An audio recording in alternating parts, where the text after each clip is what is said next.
Have you ever wanted to live in a different era in time, in history? And if so, what do you think you would have done in that particular era? I've always wanted to live in the 40s for some reason. I don't know why. I like that particular period. As a matter of fact, there was a lady years ago who did a past life reading on me. And according to her, she knew nothing about me. This was after a comedy show in Indianapolis, Indiana. She said that in my past life, I was a private investigator in the 40s. And I'm like, wow. Well, now what she didn't know is that prior to doing stand-up comedy and radio and everything else, I actually was a private investigator in real life.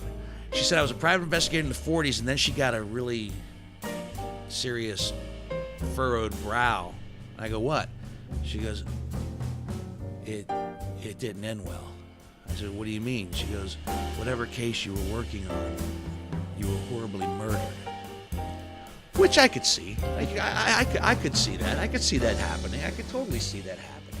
I say the 40s. Some people say the 20s, the roaring 20s, and the age of prohibition, where things were really crazy. And that leads me to our podcast for this evening, ladies and gentlemen. Hi, I'm Dino Tripodis, your host for Whiskey Business, a podcast not so much about whiskey as it is one with whiskey. But tonight, it's kind of all about the whiskey and history. The guest bottle tonight is George Remus. That's right, king of the bootleggers. This is a pretty good bottle. It falls into our favorite whiskey business category of under $50. It retails for somewhere between $37 and $42 a bottle. It comes from MGP, Midwest Grain Products, who you've tasted their stuff before because they're a huge supplier for some of your, especially your rye whiskeys. They're responsible for your Angel's Envy rye and your Bullet rye and your Templeton rye, and that's just to name a few. But this is the first time that they stepped up on their own and came up with George Remus Straight Bourbon Whiskey. We'll talk about the whiskey a little bit more and how my guest and my cohorts here on Whiskey Business, my producer Greg Hansberry and video YouTube producer John Whitney, what they think about it. But it's pretty good, and we'll talk more about the George Remus whiskey. Why the George Remus whiskey today? I love it when it all comes together.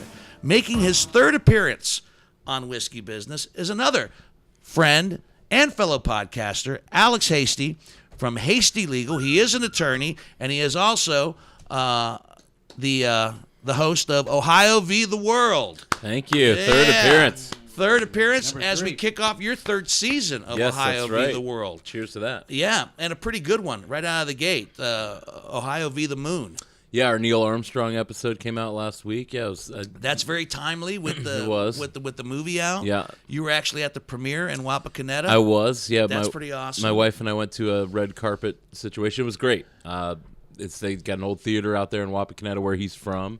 Had a couple hundred people. They screened the movie. They had were there stars? There was no Ryan Gosling in attendance. Yeah, my wife was disappointed. He's so dreamy. He is dreamy. But it's a great film, and Damien Chazelle, the director, is really talented. Our video producer, John Whitney, recently saw it, and he says it kicks ass. He says really is. Good. He's a great director. Yeah, it's just really well shot, and I think it could be up for some awards for That's just what they're the saying. technical stuff. A little Oscar fodder. Yeah, a little in bit. The making. Yep. And a great podcast too, by the way. Thank great you. way to kick off season 3. So, and Ohio v. the World is, I think it stands alone as being a unique podcast. It's the only Ohio history podcast. Right. That's kind of why I started it, to kind of fill that void that people didn't know existed. Because you're also involved. Because you're very much into Ohio history. As a matter of fact, you are what? I got named to the board of the Ohio History Connection, so they're kind of the main agency that keeps all the archives, and we manage sites all over the state.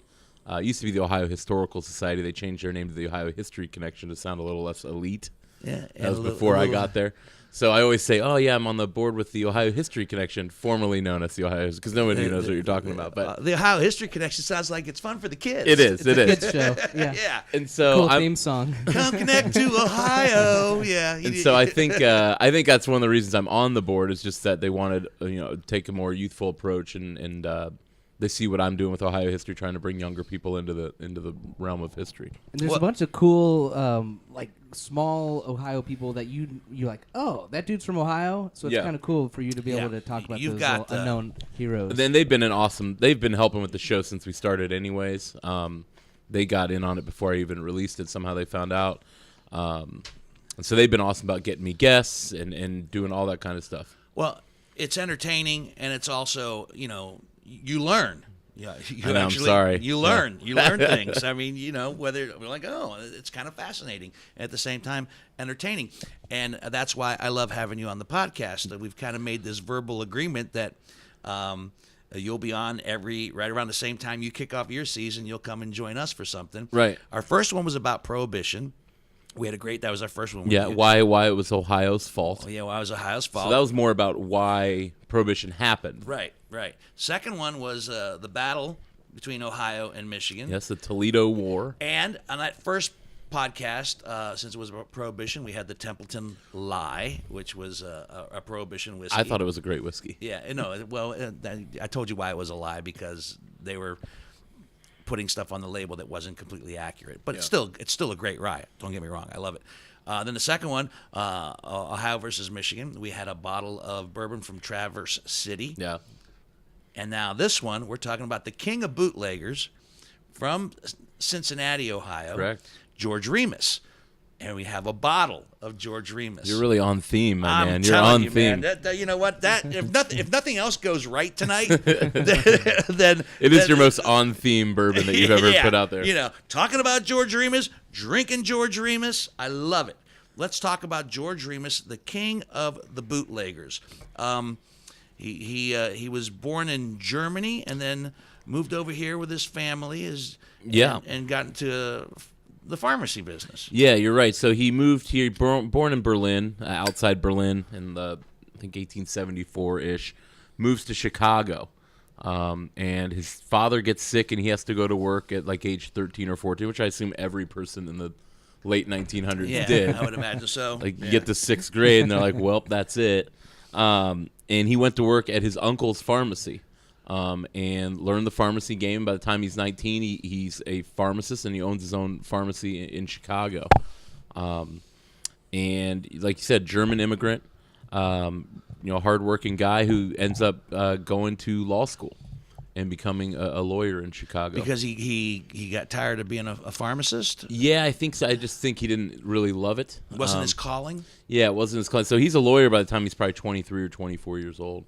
And he becomes a high-powered lawyer, a successful one. Yeah, very successful criminal defense attorney. I read where at that time he was making like 50 G's a year, which in today's money would be like $611,000 a year. Yes. So he was making bank. Yeah, he was known around the city. He was in a building. He shared a building off Clark Street with Clarence Darrow, who's kind of known as the greatest lawyer of all time. They were friends. Was he?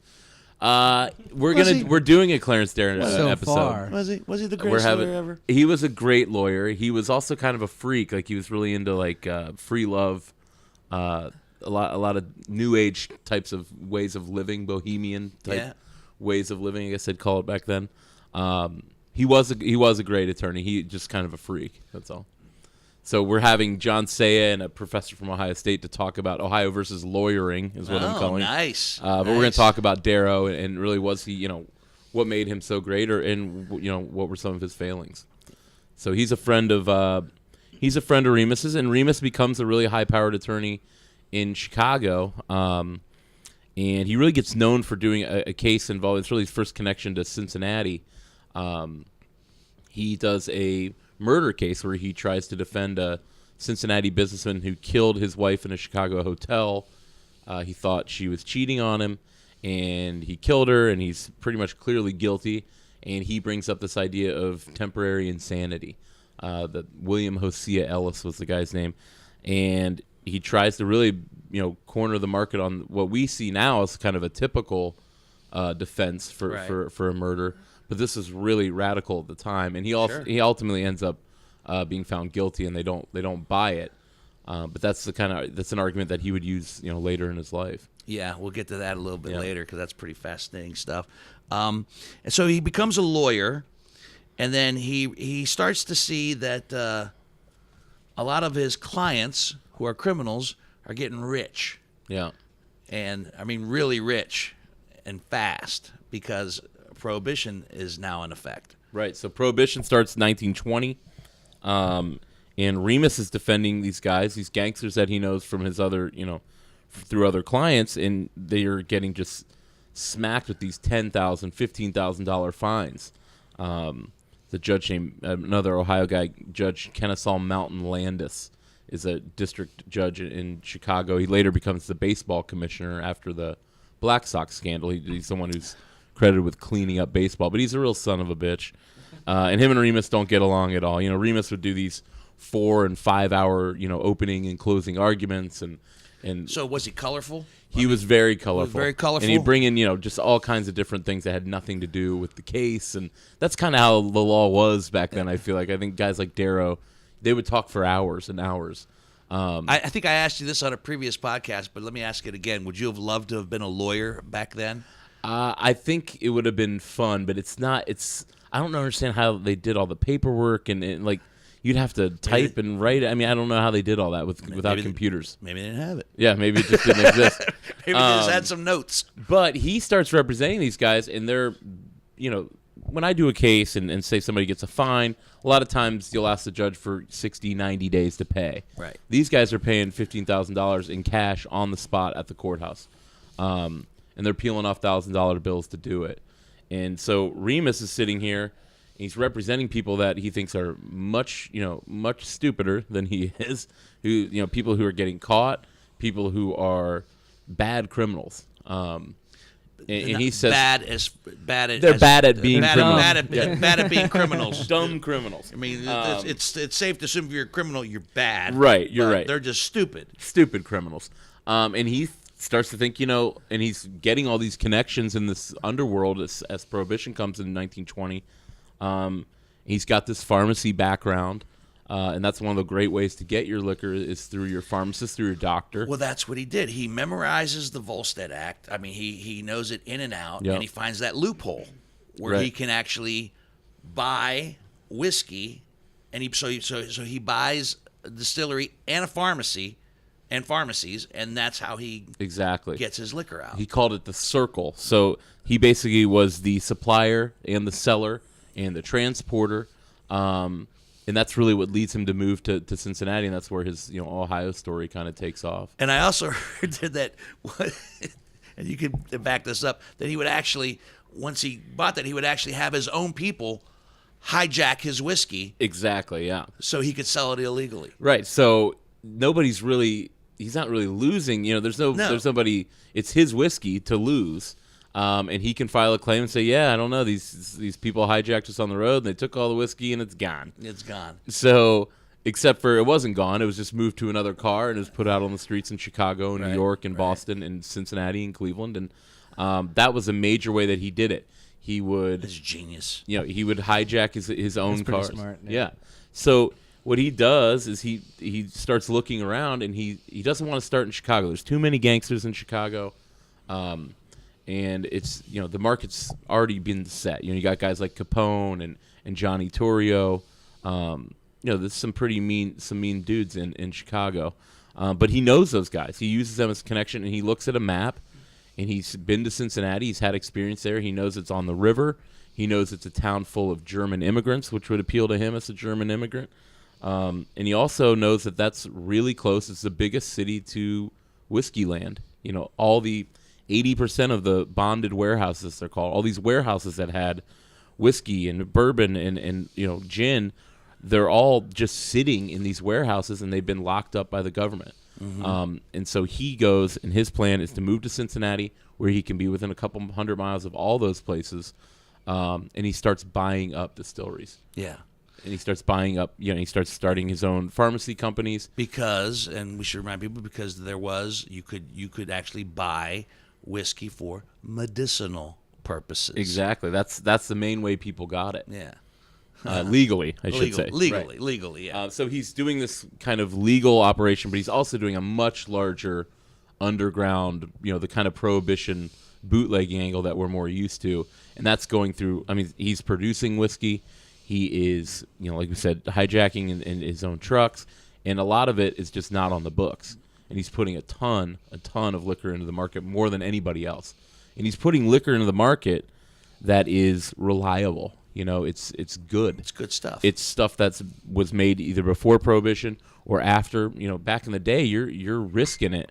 It doesn't make you go blind. Right. It doesn't kill you. You're not making bathtub gin and killing exactly. yourself. And we talked about that. You go back and listen to our first episode. We talked about how big of a problem. Wood alcohol was really one of the things in these different things that they would put in liquor that would end up killing the people drinking it.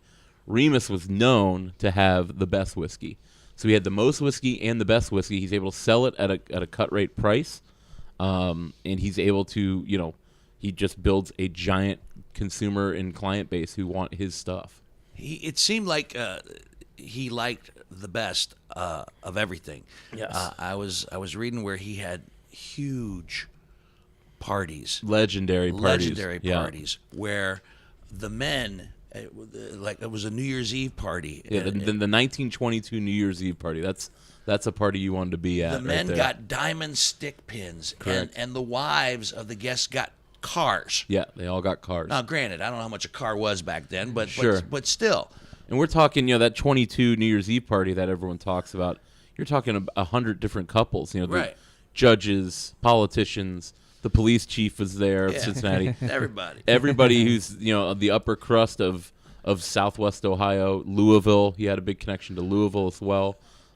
He's Oprah before there's an Oprah. You get a car. You get a car. You get a car. That's awesome. Yeah. And the amount of money he was making, $40 million in 3 years. Yeah.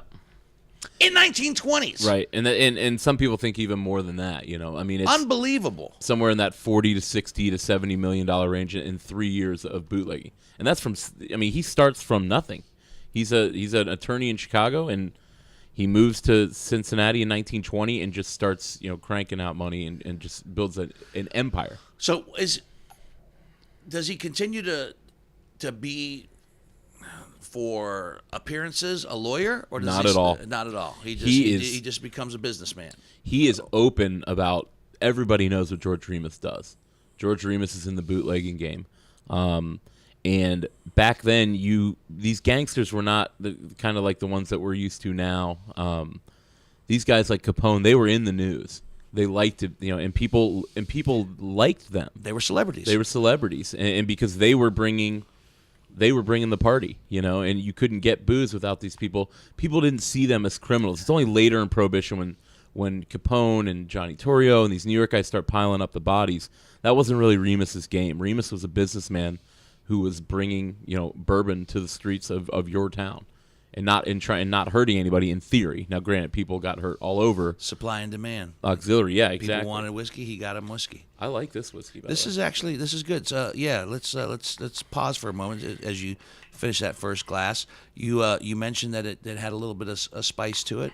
Yeah. That's probably the cinnamon that you're picking up on there. Yeah, I like it. There's hints of vanilla and caramel. I mentioned it's got a high rye content, but and it's aged at least 4 years, so it's got a little bit of age to it. Go ahead, Johnny. Yeah, you just checking it out yourself. Looking at the bottle. It's got nice color. I gotta assume that's a picture of him. It is. That's a pretty famous picture of Remus right there. It's actually him getting into a car, and maybe it was outside a court. I don't know exactly when it was, but like I said, he was definitely in the press. And they called him King of the Bootleggers, and I look at the back of the bottle. It says, "How will my headstone read? I suppose it will be King of the Bootleggers, George Remus, circa 1920." So he kind of named himself King of the Bootleggers, but appropriately so.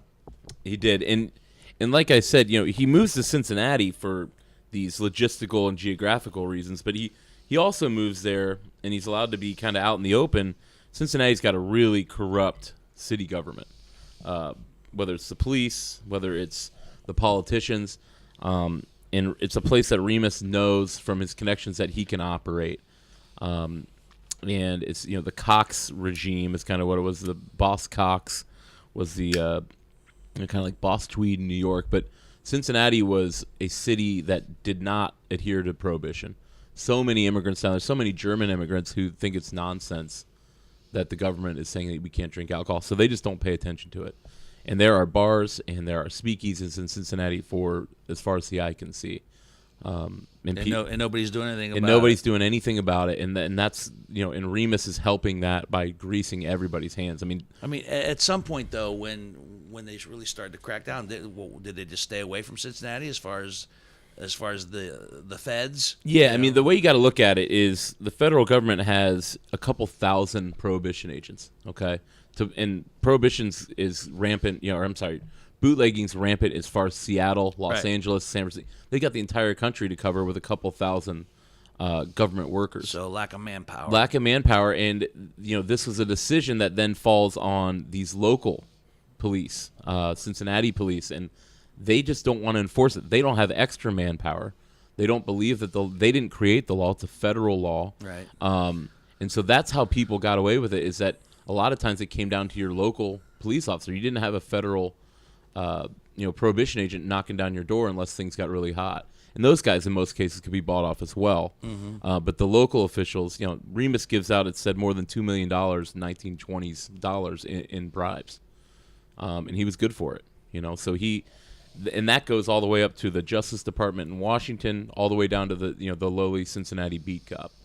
Huh. Let me get into a couple things of him personally. He was married 3 times. Correct. Left his first wife for his secretary, Augusta Imogene, who we'll talk about a little bit later. Imogene, sure. Yeah. And then he married another secretary in his later years. So it was all about So being a secretary for a bootlegger was the way to go. That's the way to do it, yeah. Okay. If you were in the 1920s. I think a lot of times you see that secretary didn't always mean secretary in olden times. Mm-hmm. But what I found fascinating about his first wife and the daughter that they had was that they weren't taking notes of meetings. Stenographer. His daughter from the first marriage was a silent film actress. She was the first Dorothy Gale. Exactly, she's the first Dorothy from the first Wizard of Oz film. 1910 silent version of the film. I was fascinated by that. Yeah, yeah, and I did not even know, and we make films. I didn't know there was a silent version of I did not Wizard either. of Oz I was surprised by that. At 1910, but she was the first Dorothy Gale. Yeah, from his first marriage, Romola, I think. Romola. Yeah. Interesting. So he leaves her, and then he marries. He leaves. He meets Imogene, Augusta Imogene Holmes, who had also been previously married. She's much younger, as most second wives tend to be, and he meets her. She's a deli girl. She works at his deli, and he starts a relationship with her. He's paying for her housing. She's got a young child, and eventually she starts working for him. And eventually, when he moves, he marries her in Newport, Kentucky, in 1920. Newport, Kentucky is kind of like the Reno of its time. Okay. Where you could get divorced and get remarried there without some of the same time restrictions and other restrictions that were on divorce. So he changes his entire life when he moves from Chicago to Cincinnati. He has a new wife, a new kid that he's raising, and an entire new profession. Mm-hmm. So he marries her, and also socially speaking, and tell me about this. Is it true that George Remus is the basis for Jay Gatsby and Fitzgerald's The Great Gatsby? He is. So the book we all had to read in high school. It's a great book. Going back, when I read it, it was kind of a drag in high school, but I've read it since, and it's a fantastic. It's a fascinating read. It's a great. Did they know each other? They did. So did they cross paths? They met in Louisville. Like we talked about, he goes to Louisville a lot. There's a place called the Seelbach Hotel. It's still there. It's right by, they have a place, 4th Street Live is kind of their main entertainment area in Louisville. It's a few blocks from there. It's an old hotel, still operates, the Seelbach, but that was a place where all kinds of underworld gangsters. Capone had his own kind of table there where he put a mirror in so he could see, behind his back. Sure. And that's still there. Fitzgerald is in Louisville, stationed. He's in the Army at that point, and there's a fort on the outskirts of Louisville. He's an aspiring writer, and he meets Remus, who's in Louisville all the time because he's in the Bourbon game. And Louisville's just so connected and still is to rye whiskeys and all Sure. kinds of brown liquors. And so they meet there, and they know each other for years. There's a famous picture of Capone and Remus and Fitzgerald and the mayor of Louisville and the police chief that used to hang behind the bar at the Seelbach Hotel. Very cool. And so and there's so many similarities between Remus and Jay Gatsby. Now, is Remus aware when The Great Gatsby comes out as a book?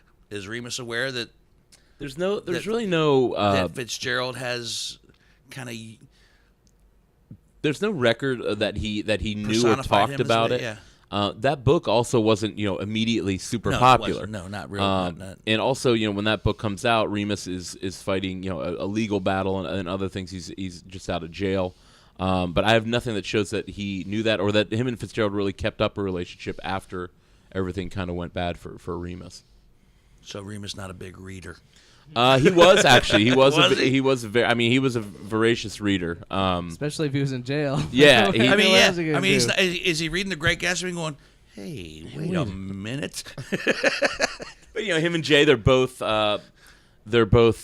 bootleggers, and there's all kinds of different similarities between them and their rise to power and how they made their money. And also, they both are kind of aspiring to be in that upper crust. Aspiring, even though they're new money, they're trying to be old money, which is one of the big themes in The Great Gatsby.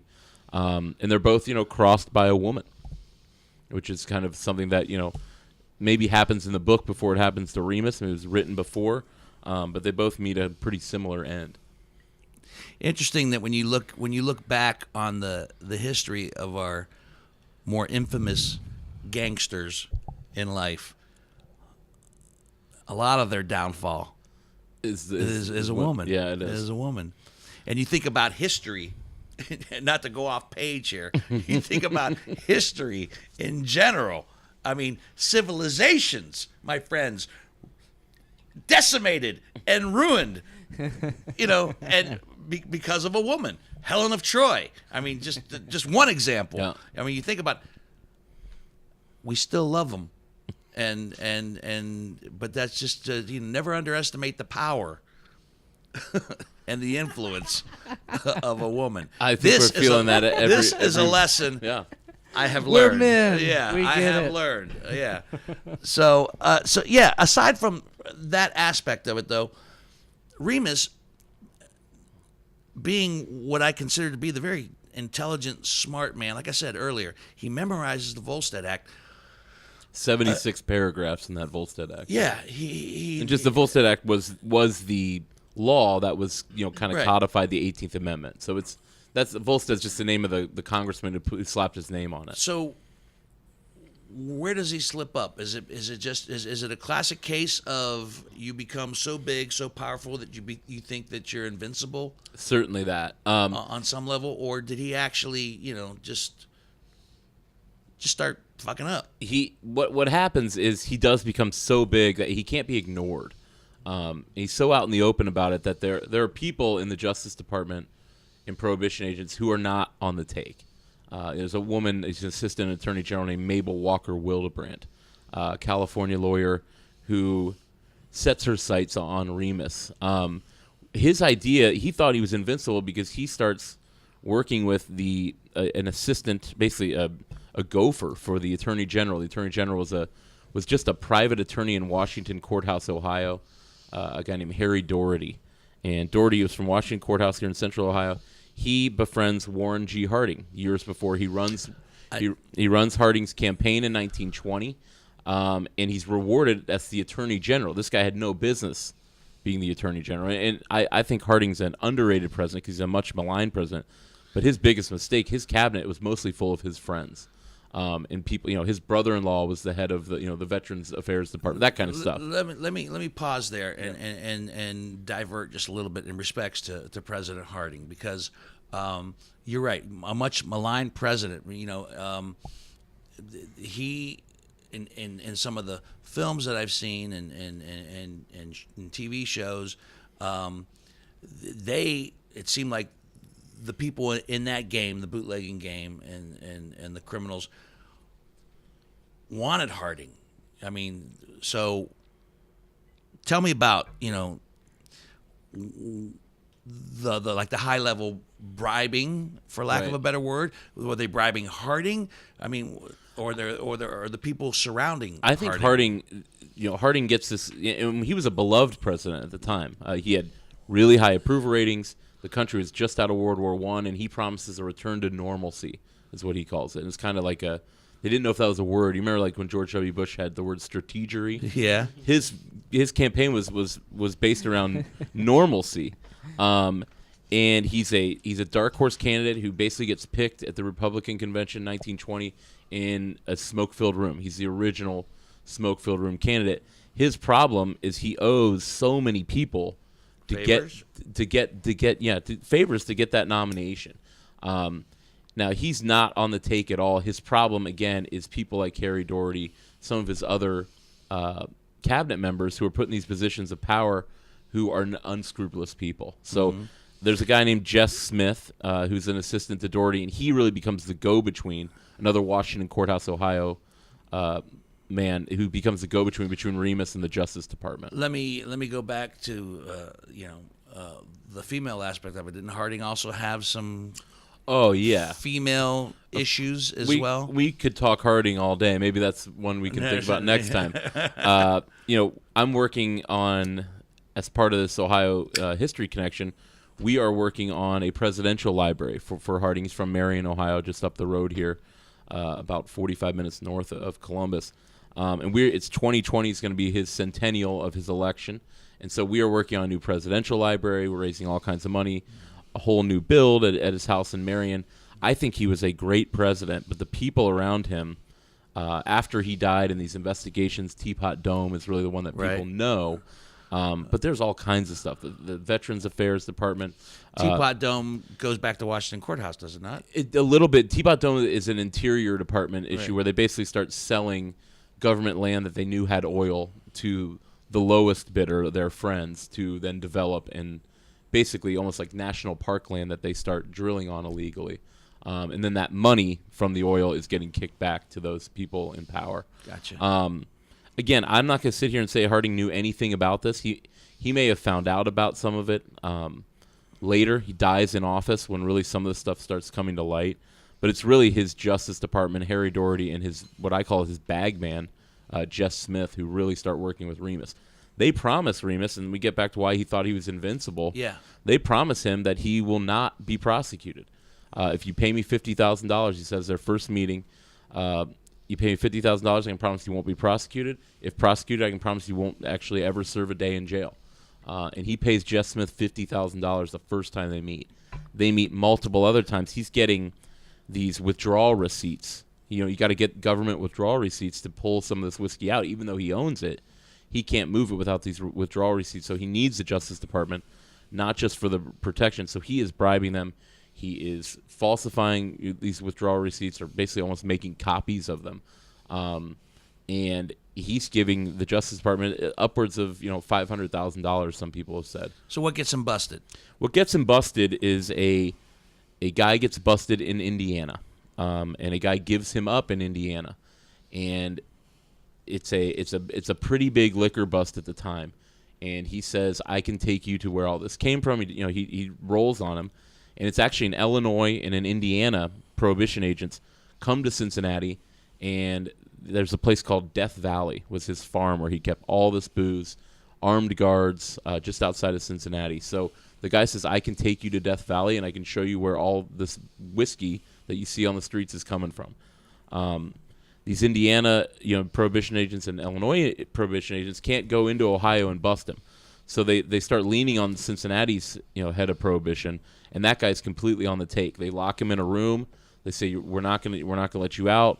We're gonna arrest you for this and this and this if you don't help us bust Remus. And eventually he gives in, and they go and they bust his farm, Death Valley. And that's when it all starts to unravel for him, and everybody starts rolling on him, and that's how it goes. So he got too big, thought that he was protected from his bribes.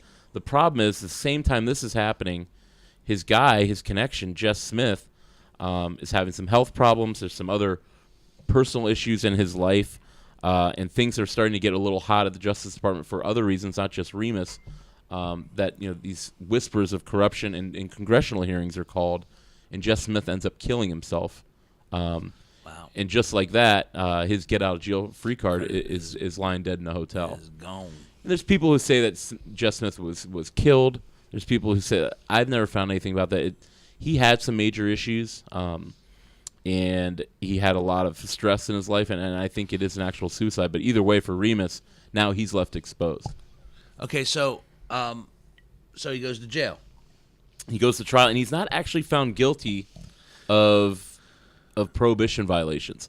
Just like Al Capone and a lot of these gangsters, he's found guilty of tax evasion, and he's found he's charged and found guilty of bribing public officials. Is this the case where the prosecutor was Charles Phelps Taft, or is that that's in his criminal trial later? Criminal trial. Okay. This was that Mabel Walker Willoughbrand who we talked about. Kind of the ultimate buzzkill. Ultimate, yeah, and what a powerful woman she was. Back at that particular time. To be a woman in that much power was rare. And honestly, she was put in that office because women helped get Harding elected. And so he's looking for someone that he can put in a number of different positions. There's people within the party, but she really gets this job out of Los Angeles. She's an L.A. district attorney. She gets this job because she's a woman, and women had really helped Harding win a landslide in 1920. He won by historically large margins in that election, and that's the first election that women can vote. So, help me clear up some of the progression of this. So he goes to jail. Goes to jail in Atlanta. And while he's in jail, is this the time where his cellmate is Franklin Dodge? For a part of the time, yeah, that would be 19. So think about timeline-wise. He leaves law. Prohibition starts about the same time, 1920. 1925 is when he goes to jail. And is Franklin Dodge his cellmate at that point? Who's not really a cellmate? He's a jailhouse snitch that the prohibition agents have put in his cell. Right. And so he didn't work for the FBI per se? It's the Bureau of Investigation at that time. So he did. Yeah, he's not in any trouble. He's there acting like he's an inmate. He's gathering information. He works with Mabel Walker Willoughbrand.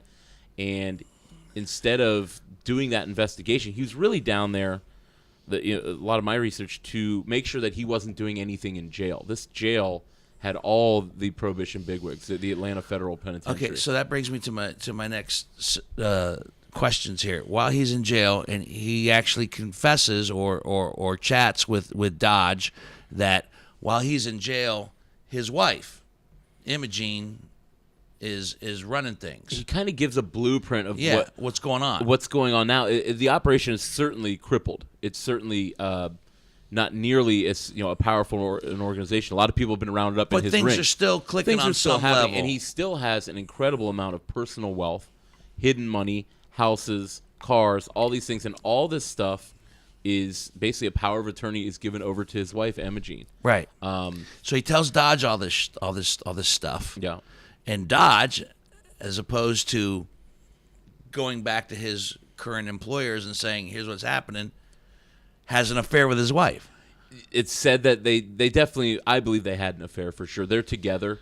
And he basically talks Imogene, and it's not right away. I mean, Imogene sticks by him through a good part of this jail sentence, but at some point in 1926, 1927, her and Dodge become involved, and they start looting his empire. Right. And selling off they sell off his dog. His dog was actually his dog. His dog. They sold off his dog. What kind of woman does that? What? I mean, go ahead and sell the booze and everything else. The man's dog. The man's best friend. Somebody wanted Remus's dog? Well, Remus's dog, first of all, to show you how connected Remus was, his dog was even kind of famous. His dog was the brother of Laddie Boy, who was President Harding's dog. Oh, wow. Okay. His dog was brothers with Harding's dog, Laddie Boy. My wife and I call her Miss. I try to work her into at least one show. I do it. My wife and I wanted to. We have a new dog. We have this dog Moby. He's a rescue. That was his name when we got him. Good for you for adopting a rescue. He's a lab, half retriever, and he's just a great American dog. And she's a big dog person. I've never owned a dog. You know, I'm in this whole new dog world that I never knew existed. It's an interesting world. It is, friend. and we decided that. Well, we didn't decide. I think we'd had a few drinks and thought it'd be funny if we wrote a book about. We should write a book about presidential dogs. And she comes up with this great name. We're going to call it First Dogs. That's awesome. Mm-hmm. And then we Googled it, and it's already been done. It's already a thing. The First Dogs is already a book. All right. Well, and so we gave up the dream. It was a great idea. It was, and it was done sometime in the 90s. Okay. But what about Remus's dog? There's a book. There's a book. So yeah, they hook up, they conspire, they start selling off, and eventually Remus gets out. Remus gets out in 27, goes back to Cincinnati, and he'd only really heard rumors that all this was happening. They're selling off his pharmacies, they're selling off his distilleries, right. And he's still in jail. And he gets back to the house, and that mansion of his on Hermosa Avenue in Price Hill, Cincinnati, is stripped bare. There's nothing there but the floors. And it's he says that he fell on the ground and started crying, and he hits rock bottom at that point. You'd think he'd be rock bottom in jail. It's rock bottom when he gets out. When he gets out, sure. Yeah. And sees that everything that he thought was going to stay intact on some level is not. Correct. He's served with divorce papers, right as he's getting out of jail. All right. So then the next step is he's pissed. He is very pissed. He's pissed. So, they're having almost like garage sales. And so people know, some of the people that I met with, I went to the Price Hill Historical Society to do the interview. We did the interviews for the episode in Cincinnati.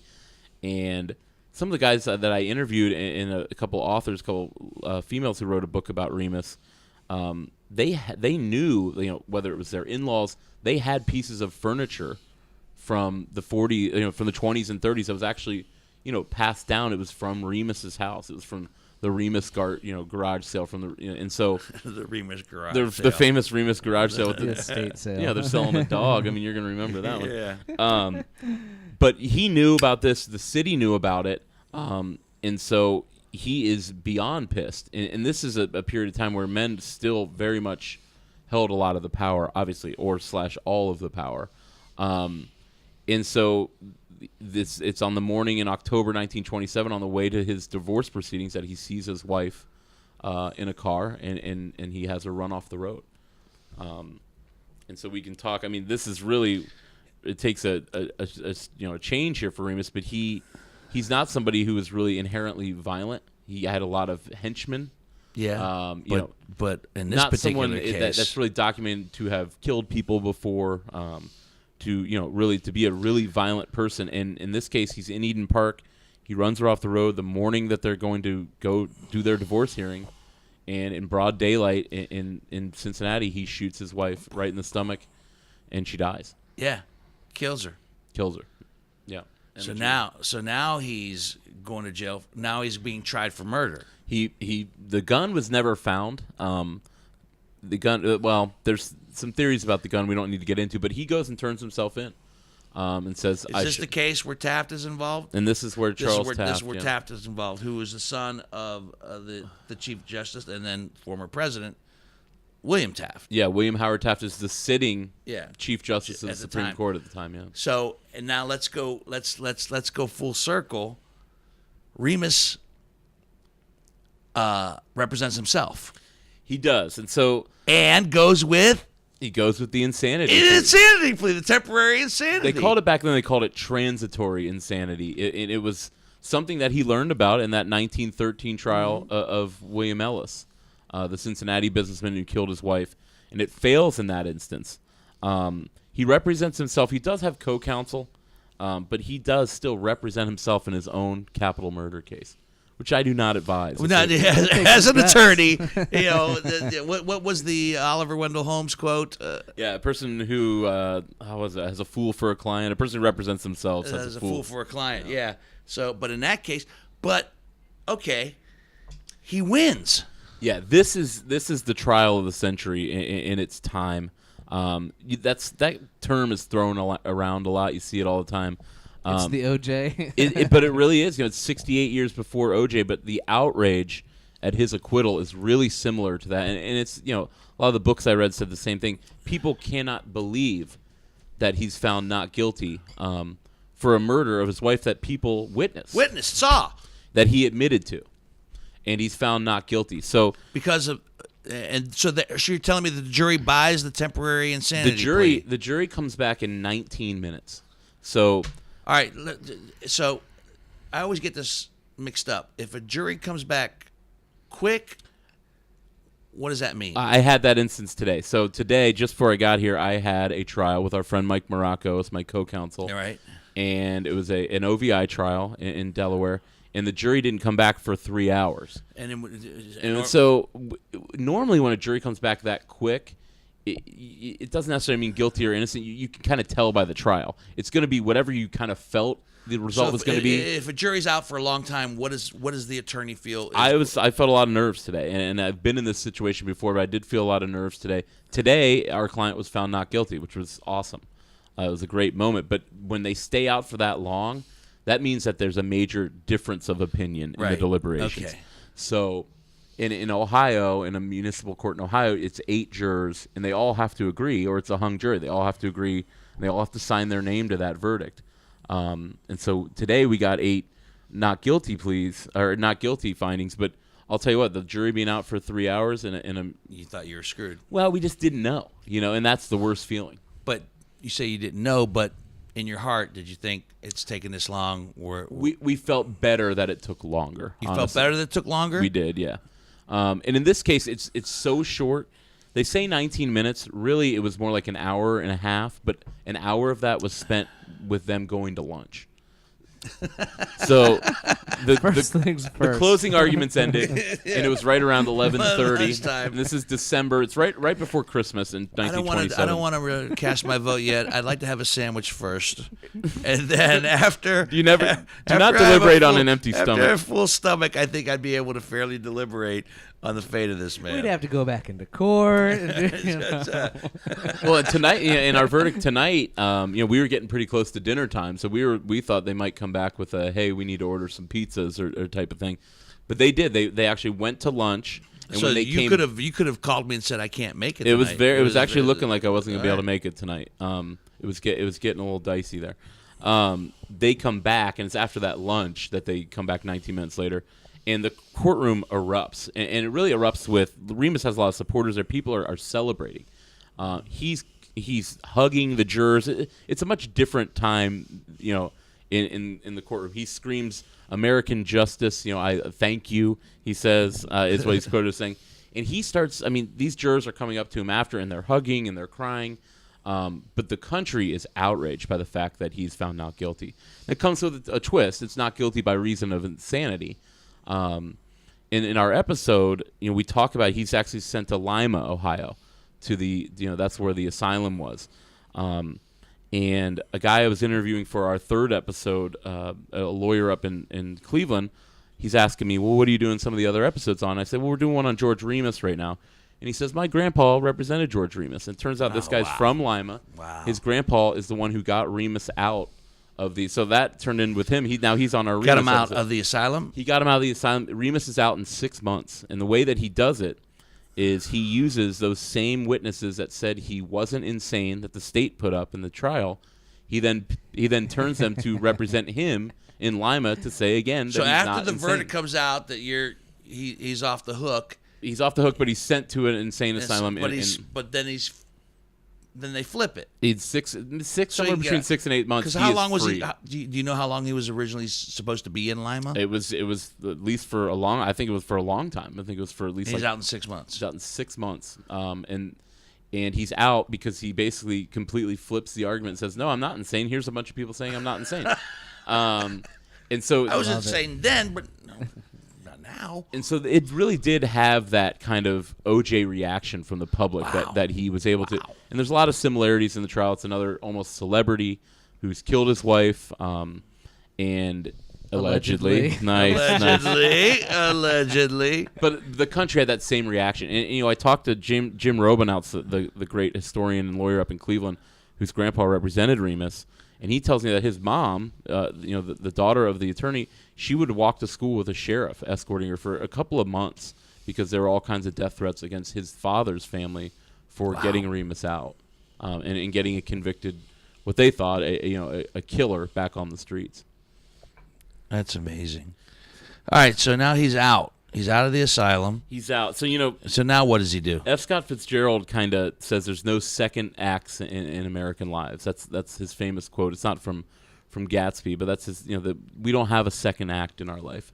I totally disagree with that. Well, that's what Fitzgerald said. And really, this is kind of his third act. I mean, he's been a lawyer, pharmacist, married with a kid, changes completely to a second act of the king of the bootleggers.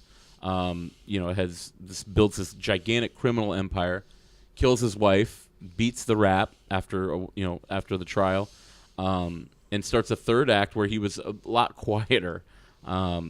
He gets what does he have now? I mean, he's got the house. That's really it. So his empire is gone. It's all gone. It's all gone. His money.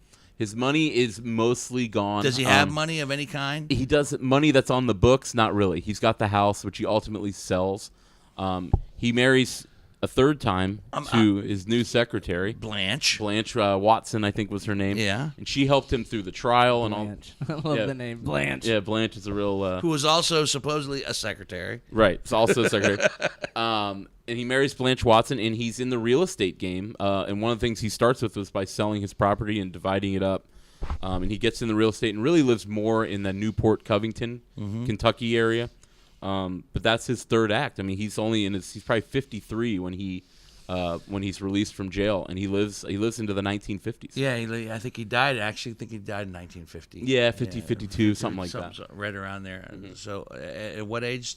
How long did he live? I would say that he was in his early 80s, late 70s. Oh, so wow. he lived for another 25 years.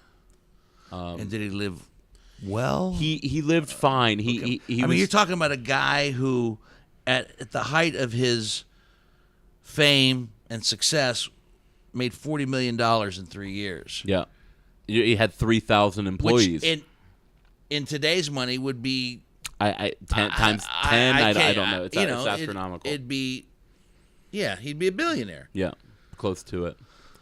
So he lives now. He gets, if you want to talk about the rest of his life, it's not as exciting. Really into the ponies though. He lives in Kentucky. Oh, sure. He's retired at this point, Dino. He's lived 2 full lives at this point. That's what I'm going to do. I'm going to start getting into the ponies. And he's buried. I'm semi-retired. I'm going to get into the horses. I'm going to get into the ponies. After this, I'm going to Scioto Downs. He's buried with the Watson family, Blanche's family, on in a cemetery in Kentucky. He's still there today. So, what are your feelings about the man? I love Prohibition. I think I'm a liquor attorney. We've talked about this. So right. My entire job is thanks to, I know all the liquor laws in Ohio, and the liquor laws are so complicated because of Prohibition. When they repeal, still to this day. I mean, you had your episode with Canepa with the superintendent, which is a great episode. Thank you. I've had multiple friends ask me if I've listened to that one. But yeah, they're very complicated laws in the state. I mean, there's a place right down the street here that we didn't have Sunday sales, right on the corner there, the Little Eater right by the Hot Chicken. Even in Clintonville today, you can't sell on Sundays in a lot of places. So there's all these different complicated, what I think are now silly, outdated laws, but they all spring from when Prohibition ended. Basically, you had to vote yourself wet. Things weren't just wet again. Everyone was dry, and you had to slowly wet up your neighborhood. And as we discussed in the very first episode with you back in Prohibition, it all started in Westerville. It did, yeah. So that's Westerville's the dry capital of the world, yeah. But now Westerville's wet. Westerville, but didn't become wet until 2005. So recently, yeah. I mean, it's fairly recent. Now there's a bunch of great bars and restaurants in uptown Westerville, but wow. So once again, I go back to that question. Your impression of George Remus as the man and the entrepreneur that he was back then, and I go back to what I first said in the opening of this podcast. If I asked you earlier if you could live in that era, would you have wanted to be a lawyer? You said no. But if you lived in that era, And I know you. I'm not a criminal genius. I mean, you're not a. Oh. What I respect about Remus is the guy had no business being in this gangster world, and he becomes the most powerful bootlegger in the country. Right. And that's a testament to without being a gangster. Yeah, I mean, sure, he was a gangster, but he really is. He's kind of the Walter White of his time, but he was just hardworking and genius to rise to the top of his profession, whether that's in the law or in bootlegging. It's really impressive. So I respect the hell out of him. He's his game. I don't want to glorify criminals, No. I'm not. But I saying that. really respect what he did, and he's, I think, one of the most famous Ohio, criminals of all time. Yeah, for sure. I mean, aside from that whole allegedly, killing the wife in broad daylight. Yeah. Did he? We don't know that he probably never pulled another trigger. We don't know, We but don't know that he for wasn't. sure, but that wasn't his reputation. That wasn't his thing. Another thing, you talk about, and you see in Boardwalk Empire, he's a character in Boardwalk Empire, which is a fun show, and they have him always talking in the third person. My research hasn't really showed that was an actual thing. What that stems from is from that murder trial. He represents himself, and the judge says, we can't do this, and you can't represent yourself. You have an attorney. We won't do it. He argues, if I'm able to separate myself from Remus the client and Remus the lawyer. So when he's lawyering his own murder trial, he's pointing to this empty chair saying, my client George Remus did this, my client George Remus. That's where that third person comes from, is from that trial. It gets publicized. Everyone's at this trial. New York Times, Tribune, Plain Dealer, everyone's covering this. It's the trial of the century in 1927. But that's where that third person comes from, is him referring to himself during the trial as Remus. Wouldn't do that. Remus, exactly. Remus wouldn't do that. Yeah. And they do play that up a lot in the HBO series Boardwalk Empire. And that's something that's followed around even before Boardwalk Empire, but it really, from my research, stems from that murder trial. Interesting. So as we get, if we start to wind things up here a little bit, do you enjoy being a lawyer as we speak? I mean, I love days like today when you get a not guilty jury verdict. That's great. Yeah. It's exhilarating. Is this something you always wanted to do? Was law your first pursuit? No, I didn't have a pursuit. I was just kind of going with the flow. My family was mostly attorneys, and because your brother's an attorney. My brother was in law school, and I actually went to the same law school. I was a year behind him, not in age, but in school. And I just went to the same law school he was going to because it was just the next thing. I called law school. He could borrow his books. Yeah, you got those books. That's good, Hansberry. That's good. Every once in a while, it's true.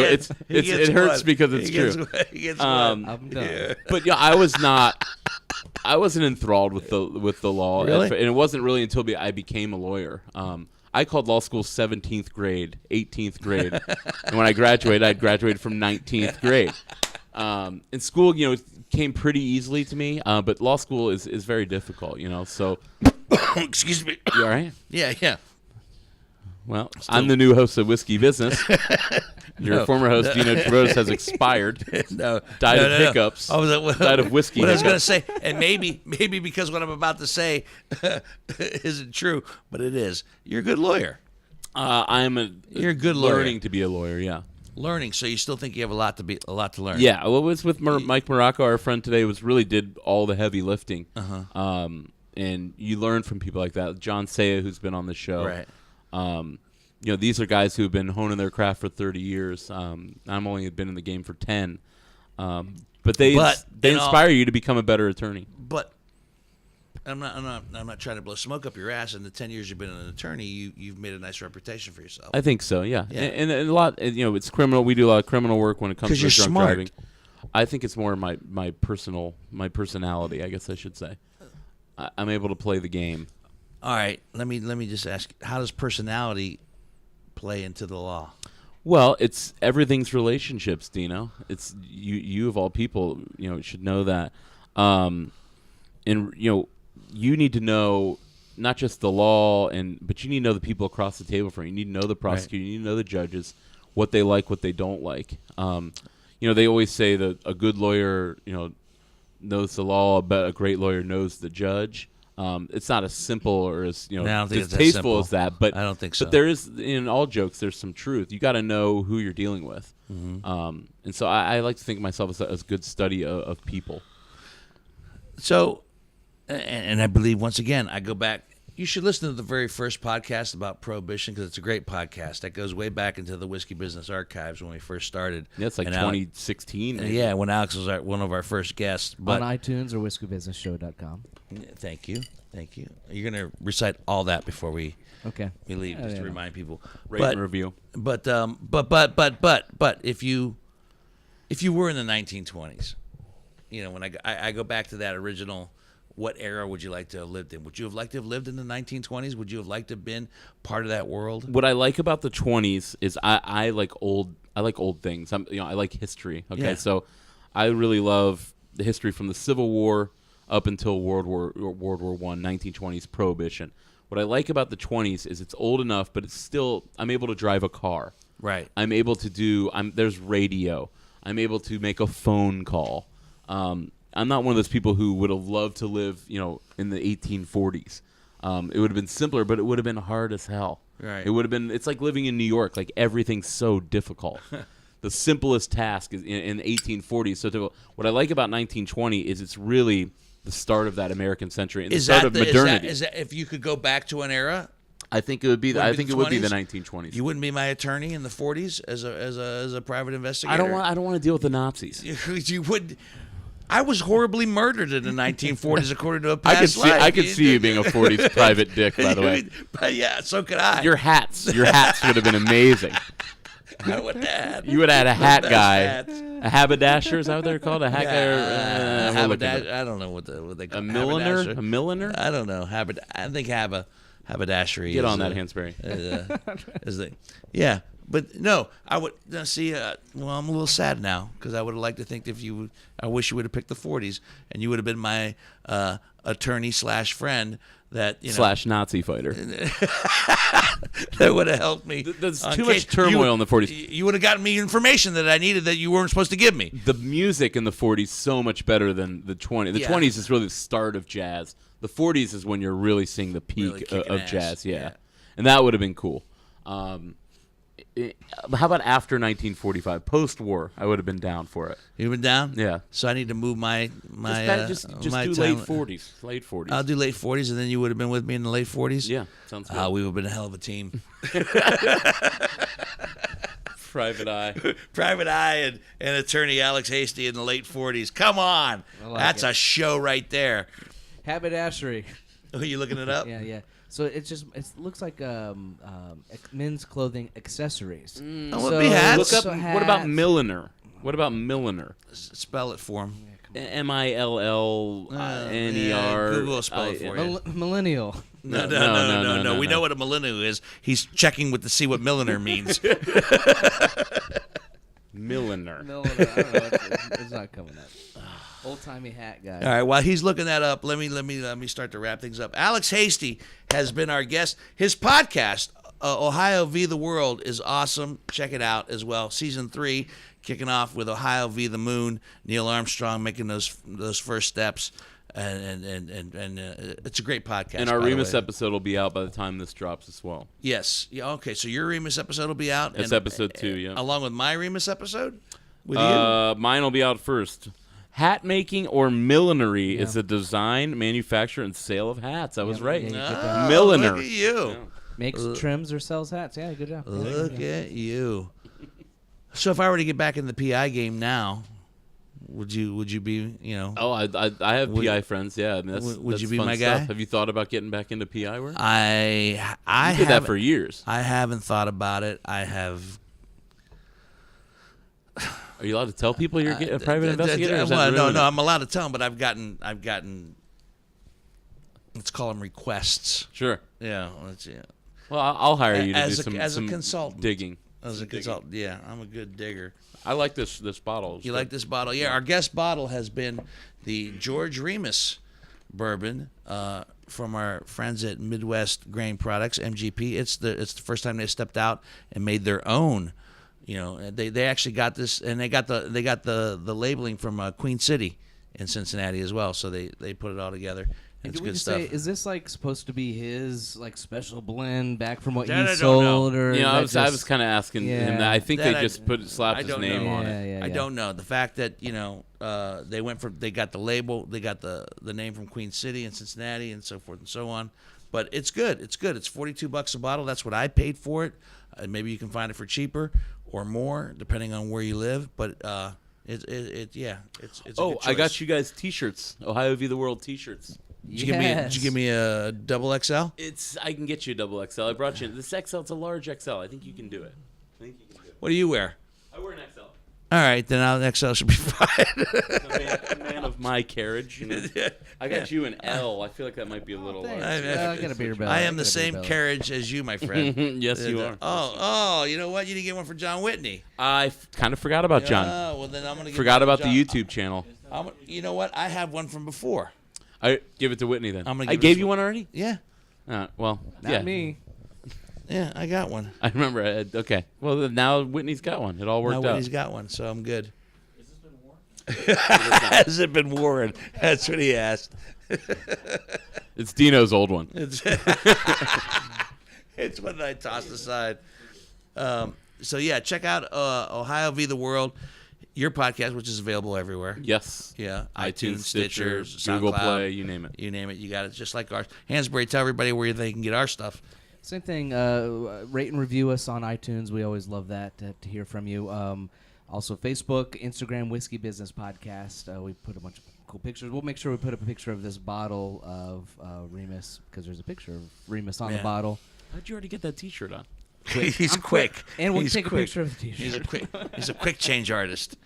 YouTube channel, Whiskey Business with Dino Tripodis. Yeah, that John subscribe to Whitney, that. our YouTube producer, puts out and does a remarkable job with very that. cool, very I have cool. a friend, Rick Andreessen. A little shout out to Rick Andreessen, who now watches. No offense, Thanks, Rick. he loved listening to the podcast, but now him and his wife actually sit down and watch the video like a TV show every week. Instead of listening, I like it. Yeah, they watch it. So that's a lot of fun to watch as well because you get to see some of the Shenanigans. some of the shenanigans. They're going like, wow, they almost drank that whole bottle.